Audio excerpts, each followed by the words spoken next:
ढोलपुर नाम का एक गांव था। वहां कविता और रमेश नाम के पति पत्नी रहते थे। रमेश कोई काम धंधा नहीं करता था, पूरा दिन गांव में इधर उधर घूमता रहता था। दोनों गांव में ही सेठ महेश के किराए के मकान में रहते थे।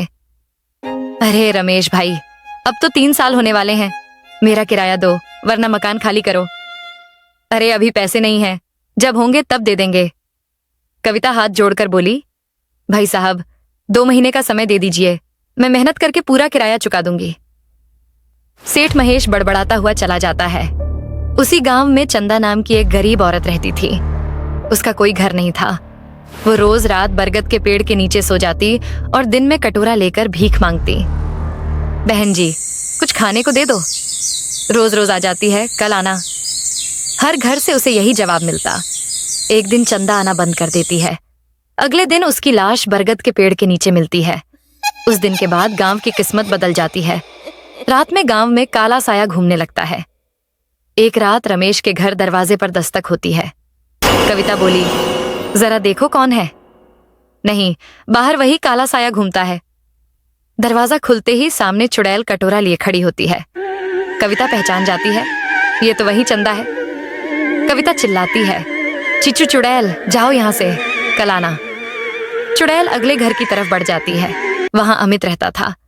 दरवाजा खोलते ही चुड़ैल उसकी गर्दन पकड़ लेती है। मुझे बहुत भूख लगी है। चुड़ैल अमित को मार डालती है। अगले दिन गांव में हड़कंप मच जाता है। प्रधान श्यामलाल कहते हैं, अगर कोई उपाय नहीं किया तो सब मारे जाएंगे। कविता कहती है, अगर हम दीवारों पर कल आना लिख दें तो चुड़ैल चली जाएगी। सब गांव वाले ऐसा ही करते हैं। चुड़ैल आती है, पढ़ती है और आगे बढ़ जाती है। ये सब सेठ महेश देख रहा होता है। आज मौका है इनसे मकान खाली करवाने का। वो रात में रमेश के घर से कल आना मिटा देता है। रात होते ही चुड़ैल फिर आती है।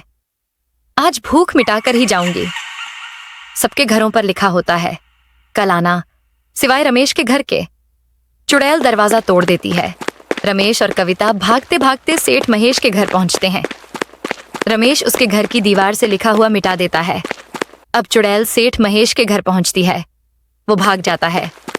गुस्से में वह गांव में तबाही मचा देती है। सब गांव वाले मंदिर में इकट्ठा होते हैं।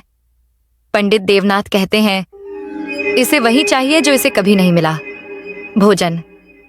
सब लोग खाना बरगद के पेड़ के नीचे रख देते हैं। चुड़ैल आती है, खाना देखती है और इंसान बन जाती है। मुझे बस 2 वक्त की रोटी चाहिए थी। वो खाना खाकर शांत हो जाती है। बरगद के नीचे सिर्फ उसकी तलवार रह जाती है। गांव बच जाता है। सबक मिल जाता है, आज से कोई इस गांव में भूखा नहीं सोएगा।